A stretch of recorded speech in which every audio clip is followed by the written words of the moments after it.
At some point in adulthood, most of us quietly ask the same question. Is this really it? I used to believe my purpose lived in my work, in achieving more, earning more, doing more.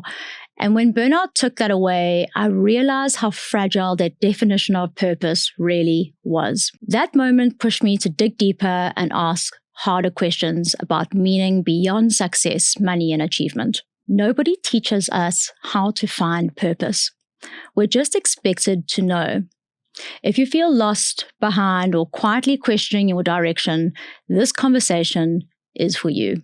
Today we have Nox on the Aligned Women podcast, and we're going to be talking about purpose, that mysterious thing that we're all meant to just know how to get. So welcome to the podcast, Nox. So wonderful to have you here. Thank you so much for having me. It's such a wonderful conversation we're about to unpack and discuss today. I mean, how to find your purpose is not exactly a small ask, you know. I don't think we'd be able to cover this in just one episode or maybe in just 1 year, but I'm sure you've got some nuggets for us to be able to get on the right path. You're right. It's not something that you can just crack in one sitting, you know. Even with your own reflective journal, it's something that I always say it's part of the journey. You got to go through life almost conscious, aware, and in touch with your inner being and your inner self to be able to eventually find that thing that lights you up, that eventually we define as purpose and gives you that deep meaning in life. Yeah, it's not a once-off, it's a journey. And we just got to be conscious and aware that, in fact, once you start asking the questions, that's when the journey actually starts, because that's a self-introspection, a reflective journey that you're constantly just reading, feeling, and understanding this actually does give me energy. I got to do more of this. This does excite me. I got to do more of this. And so it's a wonderful though journey when you start asking the question and you're searching within yourself. So yeah, let's go into it. So I mean, I know from personal experience that I really had to hit rock bottom in so many ways in terms of my burnout and my health, and really, you know, the universe said to me, stop, you know, and it really was a super tough lesson for me. Do you think that in order to get to find your purpose, people need to have this huge aha moment? Is it always like a big event that needs to happen, or do you think it doesn't have to be like that? Look, I think everyone's journey is unique. People go through that self-discovery and what I call enlightenment and awakening of who their true self is through different paths. Purely by our journeys in life being so unique, it cannot be that there's a cut and set in stone approach to finding your purpose. That said, I refer to a couple of P's that actually I use as acronyms when I guide women in my coaching work and how you can actually discover your purpose. And pain is one of the key ones, the ones that actually awaken a lot of people, like you said, going through something that is either tragic, going through something that is health, challenging or threatening your life and your survival, going through like an immense heartbreak. Somehow that cracks us open. And when I say cracks us open, it actually just brings us back home to ourselves. What's happening within me? Why am I feeling this way? Even when it's clear why you're feeling this way, that journey of going through the pain, not around it, not hiding, not running away from it, not masking it with substance or behaviors that actually just make you numb and forget what you're going through. You got to go through it.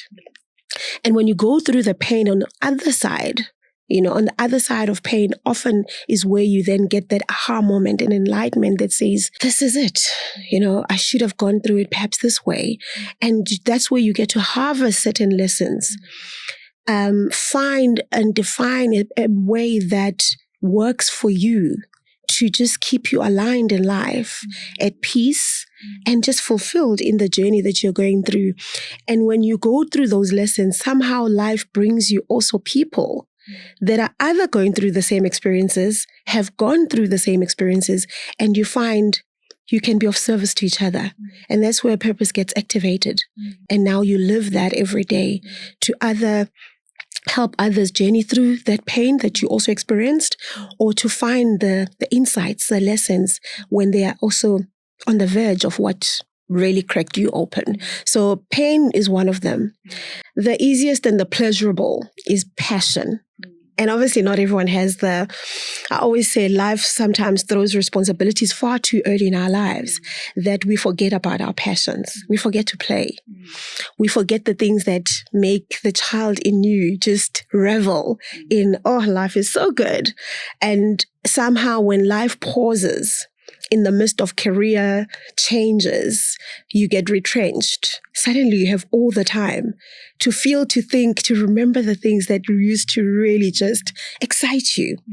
And that's when you realize, I'm not going through life ever again without indulging this passion, this thing that just brings energy and lights me up. So passion is definitely one of those that can lead you to your purpose. And the third one is prayer. You know, for some people, they might not be going through tragedy. They might not be going through life-changing moments. They might not be losing their jobs. They're just having a spiritual awakening journey where they're just having that one-on-one search with God and sitting in those devotion and quiet moments and just pouring it out in their journals and praying about it.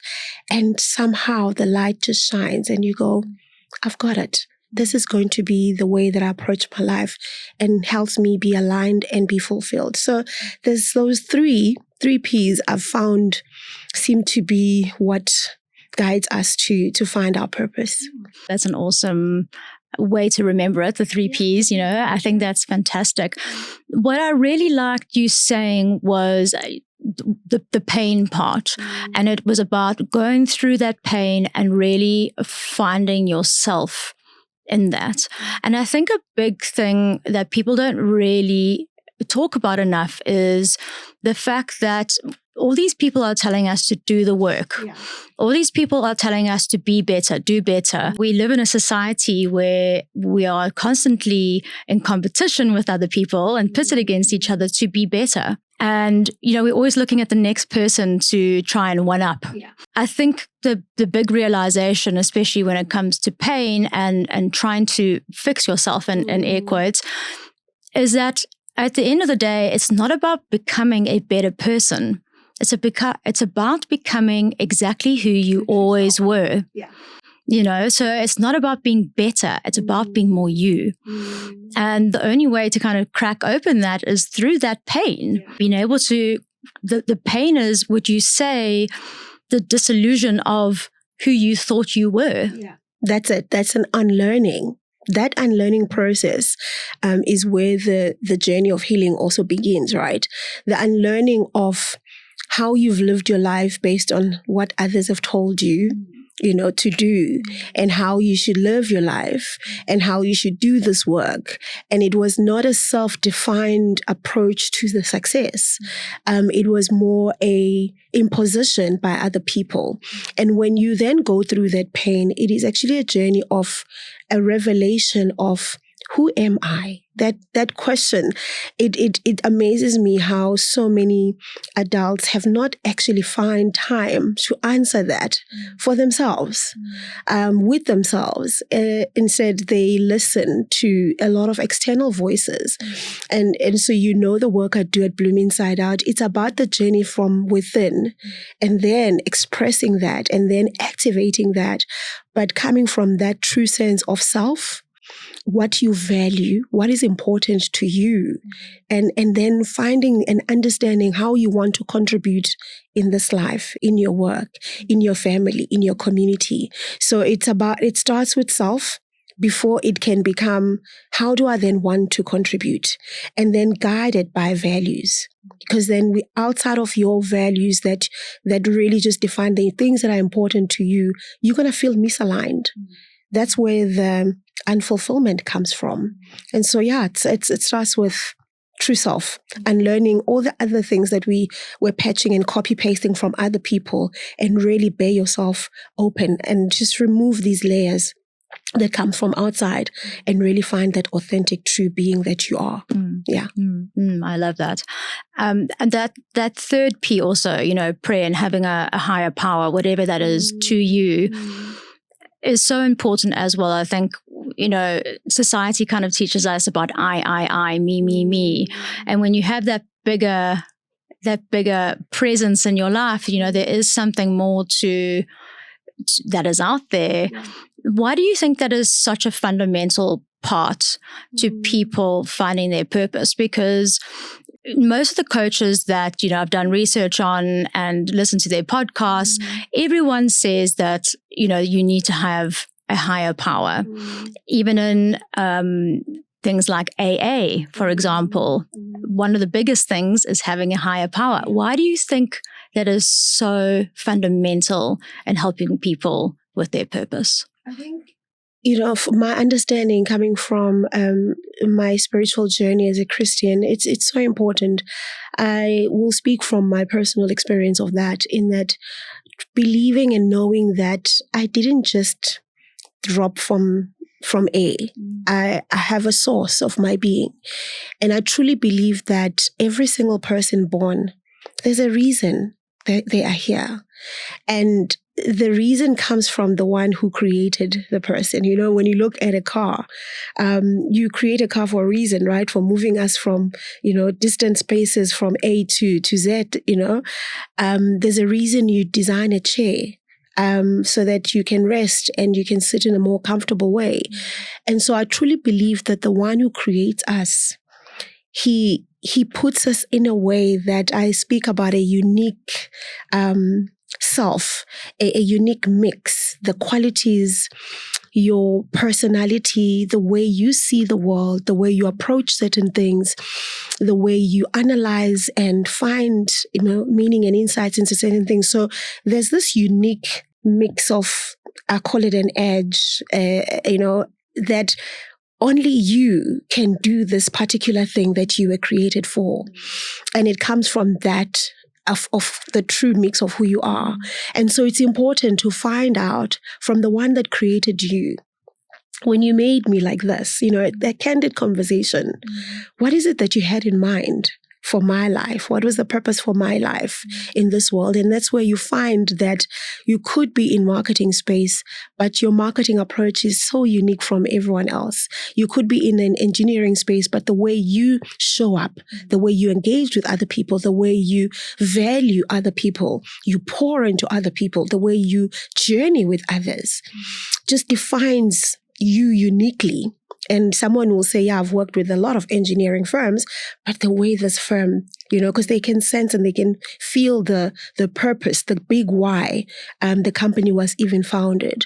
So the creator knows why. And so to go back to the factory settings, when you set me, the default setting, when you set me into this world and created and defined me this way, what is it that you had in mind for me? What is this thing that only I can do in this world?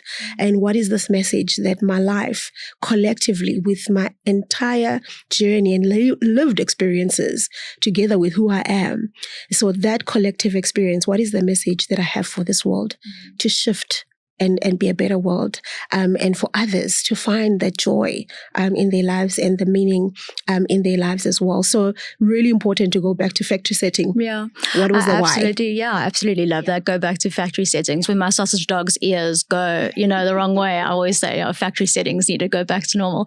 But again, it's taking it back to, I am as valuable now as I was the day that I was born. Absolutely. Factory settings and all of these things that I've done, in terms of materialistically, for example, and the things that I've accumulated have don't really mean anything. They don't add. They don't add. It is like what we call external values and intrinsic values.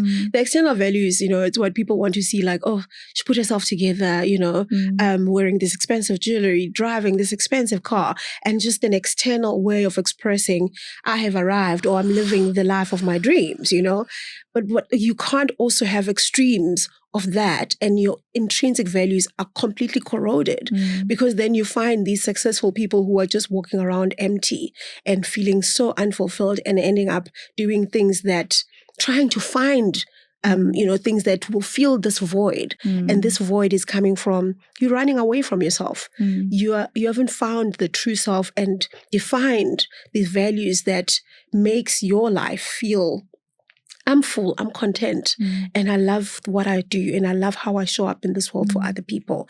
So, yeah.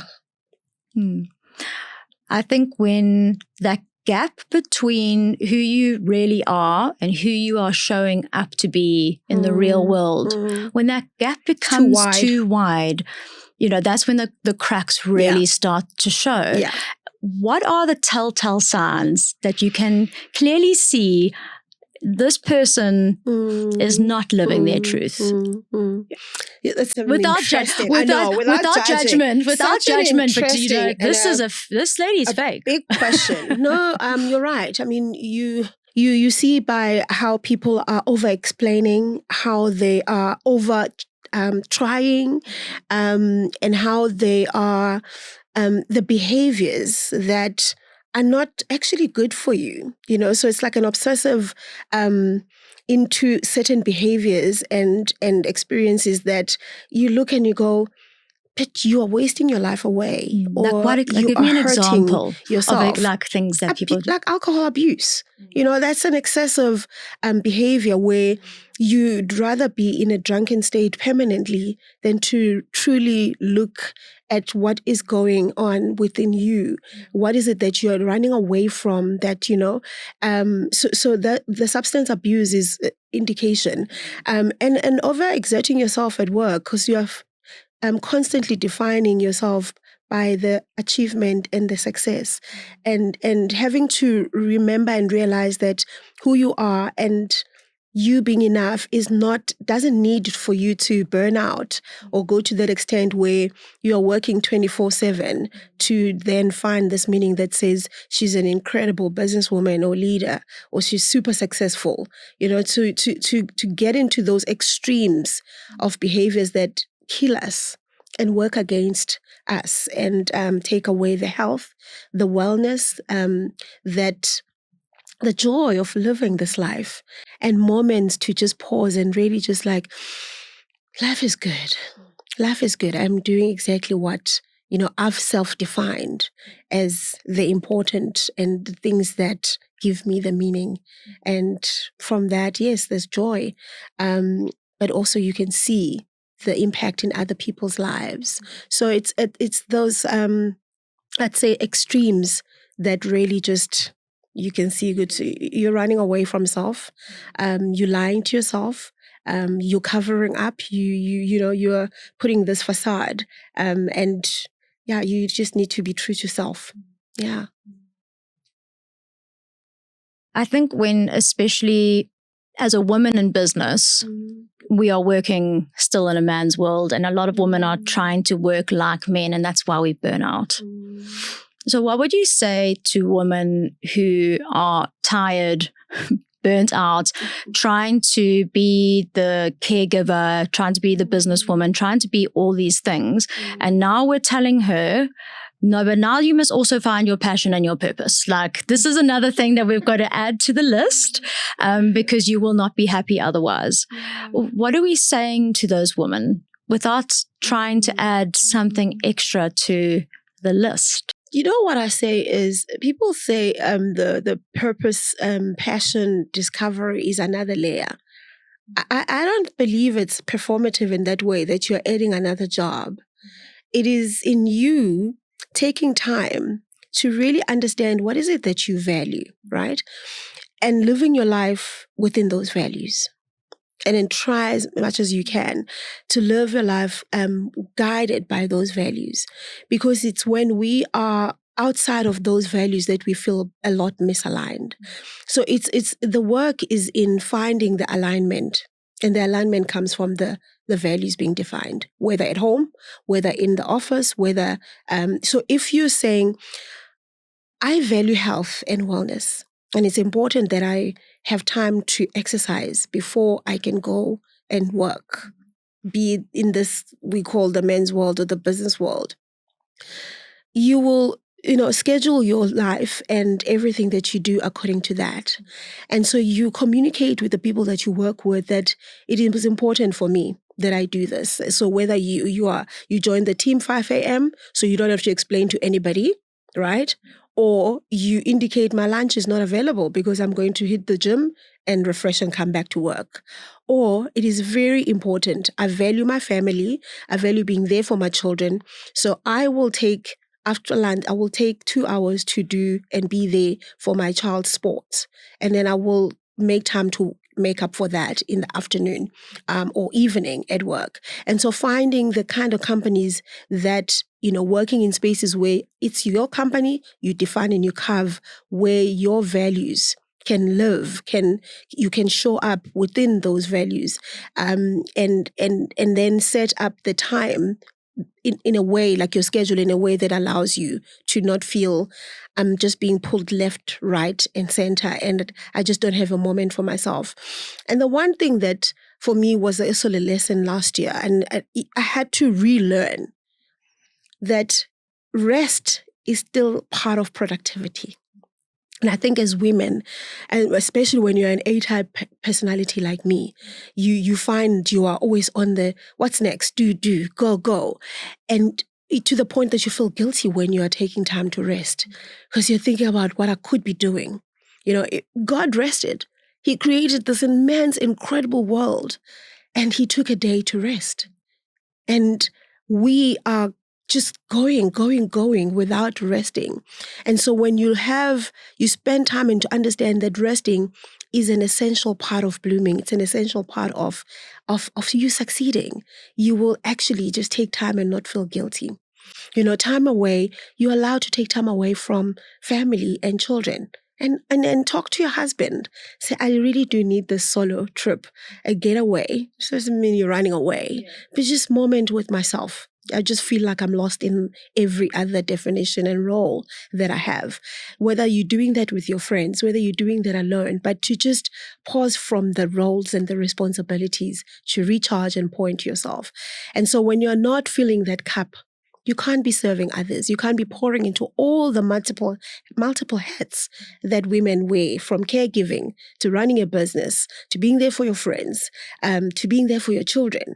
And so it's important that we remember again, resting is not loafing. Resting is not you're lazy. It is an essential part of your sustainable growth and sustainable blooming. I think that's such an important message. Very hard, especially for women that are balancing a lot. Yeah. I think that also brings me to the question around when finding your purpose, giving back is a really big element of it. And a lot of studies have been shown that it improves mental health and mental well-being, and it's an essential part. But at what point does it become people-pleasing? And where do we draw that line? Because I think women also have the tendency, we are givers by nature, we are givers. So when does it become people-pleasing and giving back? How do we draw that line? Very important question that you're asking. I mean, I believe we're all here to serve, right? To serve each other. And we do that in our various spaces and areas of responsibility. And giving, really, there's something so good about being there to give. Lend a helping hand, pay it forward, share your journey to enlighten a younger woman who's still on the journey of becoming this executive that you are. Sitting down to listen to others and hear them, see them, and really show them that you do value them in your life. It does get to that point where, like you're saying, people-pleasing. I believe people-pleasing comes from insecurity and fear. I'm not going to be seen to be valuable. I'm not going to be seen to be important in those people's lives if I'm not pleasing. And so, people pleasing is more corroding. So it's actually just taking without replenishing. And so it's very important that you reflect as well. When you find you've overexerted, or when you find you are stretched by the people who are takers, because it's not, the pleasing comes from you fulfilling the asks of those who just won't stop. At some point, those that you are serving, if the work of positive impact in their lives should yield growth such that they can stand on their own, such that they can thrive on their own, such that they can also find, develop the competence and those qualities where they're able to, solve their own problems. Yeah, so you're not picking up the slack. You're not picking up them. the slack, yeah. And you're not covering up where they are lazy to do the work that they should be doing. And you're not stepping in to live their lives. At some point you got to ask yourself, where does my responsibility ends and their responsibility also then begins, so that they can take responsibility for their actions, and they can learn from their actions, they can from their failures, and so give them space, give people room to make their own mistakes and learn. Let the universe do what they need. Sometimes you're getting in the way of the universe teaching somebody a lesson. Making it easy for them. They're never going to learn. So it's let it drop, let it crack, let it just splash. And then they'll learn as they put the pieces together at some point. And you will know, and you should honestly say, I have actually journey with you and been there for you. But I think now it's at a point where you've got to pick the pieces and you've got to take the responsibility, own it, own your life. And define what is it that you want to do with your life, and define what will be your definition of success, as opposed to chasing things that are defined by others. So giving people space to be responsible, to grow up, and find their abilities, their qualities. We all have been given. We all have been given what we need for this life to be good, Yeah, I agree. I completely agree. Yeah. I think what's important is try and tie this back to leadership within a work context. And you mentioned earlier about company culture. How does purpose fit into company culture? And you said earlier, women should, take a break maybe for 2 hours, go to the gym, want to set time aside for their kids, etc. And a lot of companies won't allow that flexibility. I think this is a two-part question. One, what do you think companies should be doing in terms of finding purpose? Do you think the onus is on them to have a defined purpose of their own? Or should they be encouraging their employees in some way to find their own purpose? Yeah. Big question, this one, and multi-pronged. So the companies that are still run by founders, you'd find that founders have defined a space in an area where the business can show up in terms of purpose. So I eventually found a way of integrating what I found was my personal journey of, life work, and integrating it into my agency in a way that I defined it as a differentiator. There's a lot of marketing agencies and they're marketing for the sake of marketing, yes. And we are building these brands. But I said when I defined it with my team, was building personal brands is a space of purpose for us as an agency. Yes, we can build, consumer brands we buy, in retail.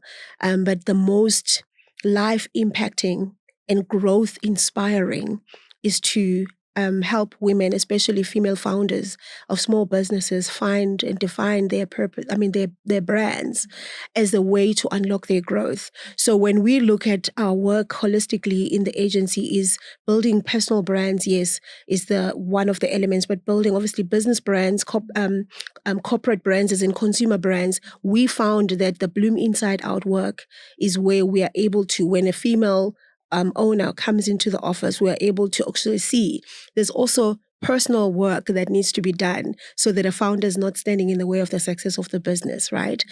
So different companies will find their purpose and define it for the entire organization, incorporate it as a whole department, right? Like a CSI or community work where they're investing into either finding gyms or sports fields for, rural schools, libraries for rural schools. So where they're basically going beyond just profit, but planting the seeds of those profits to make communities around them be better, right? And so different employees in that space will then volunteer their time, and they're allowed to volunteer their time for CSI projects in the space. Where it becomes a little bit less defined is when it's small businesses and medium businesses that probably the business has not defined what is their purpose area or their impact work that everybody can plug in and rally behind to be the difference and the change in the communities that they are in. I've then also found that when you, as a founder of the business, you give space and resources and courses and workshops for employees to do this inner work and finding themselves and defining their own personal purpose, those employees are more engaged. The employees that ask, what is my purpose in the work that I'm doing here, but what is also my life purpose? And often you would find that you could actually marry your life purpose with the work that you do and find purpose in the business that you work for as an employee.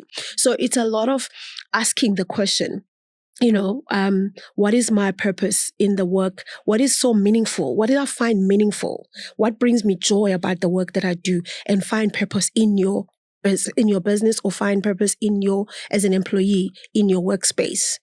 And also defining that it's more, you have awakened people, woke people, engaged employees who are not just doing the work for the sake of doing the work, but they realize as we are doing this marketing work, we are actually nurturing growth for these businesses. We are helping this business grow. As this business grow, that is our client. The employees grow, the communities grow, families grow. So finding meaning behind the work that you do also makes you just go an extra mile. And do more than what you're asked to do because you've defined it for yourself. So very important to define it for self, very important for businesses to also define their impact area and where they want to make a difference. And that's also because there's tangible research that has been actually published out there. I think it was Kantar research company, like companies that have defined their purpose and they've activated their purpose every day beyond profitabilities of the businesses. They grow 65% ahead of those that have not found their meaning and purpose in the spaces where they operate. That's huge. 65%. 65% is ahead. Huge. And that because it comes from the goodwill. The people that you are impacting, they also they wish well the company, right? And we know thoughts create. We know emotions create, and the goodness and the gratitude that comes. It just is that supernatural that just comes with you being purpose-led and caring for the community that you serve beyond just saying, I want to make the money. Where can I step in to make a difference? Where can I step in to make this world a better place? And I say often, employees as well as business leaders and executives, they are in the forefront of the challenges of a particular country, community, industry. They are in the forefront, like they have VIP front row seating. And the kind of leaders that thrive, the kind of leaders that are admired and become iconic are those that build the bridge from where they are sitting in a position of being resourceful, financially resourceful, expertise resourceful, intelligence and technology resourceful, and they build the bridge to step in and lend a helping hand right there in those industries, right there in those communities in our country. And our South Africa is full of challenges that every business can find a space where they find meaning and they step in and they make a change and a difference in South Africa, in our world. Yeah, I think that's really wonderful. And that 65% number is absolutely insane. Yeah. I think a lot of founders and CEOs, the ones that are not so awakened, as you said, hear a lot of this purpose talk and think, okay, well, just soft. How's it? This is soft. Just this too is soft. This is not going to. It's a strategic. I call it a strategic growth. Affect my bottom line. Yeah. Purpose is a strategic growth. Movement. It's strategic, and it makes everyone also in the company just get this energy to just show up and light up and enjoy the work that they do, because they see the good that the business is also doing in the communities that they are operating within. So it works for everyone. Yeah, because your churn rate will turn down if you're happy. Yeah, you're not going to leave. Yeah, finding meaning. And then seeing the good every single day that, you have these emails coming in, you have these feedback and, expression of gratitude from all these organizations and schools and NPOs and foundations that you work with to impact their worlds positively. Yeah, really feel good. Yeah. So we're going to finish up now, but before we do, Nox, you're going to be teaching purpose in the Aligned Women Blueprint, and we're really, really excited to have you be able to teach these women exactly what it is to lead with purpose. So do you want to just give us a quick overview about what you will be teaching and what they can expect? I'm super excited actually to be part of the program and to hopefully we reach more women and impact more leaders, female leaders to lead with purpose. I'm excited to help them with the journey of discovery, because it starts right there. When you have that inquisitive curiosity, you're beginning to ask these deeper questions, that the discovery segment of it is going to just help you in how do you go about that. And then there's a very important part of defining it, and finding a way to articulate it and being able to, say, this is what I do for who, and why I do it and how I do it and what is the impact out of it. So being able to define and articulate your purpose work, and ultimately then having a way of how you activate that every single day in your life, how you show up with purpose every day and not just live and just merely exist or just merely work, but find that meaning and see the impact every single day, different people, different stages. So I'm super excited to go through those 3 key areas of discovering, articulating, and activating your purpose every day in life. And this is how we then get to live and lead with purpose. Incredible. Yeah. Thank you so much, Nox. Thanks for having me. My absolute pleasure.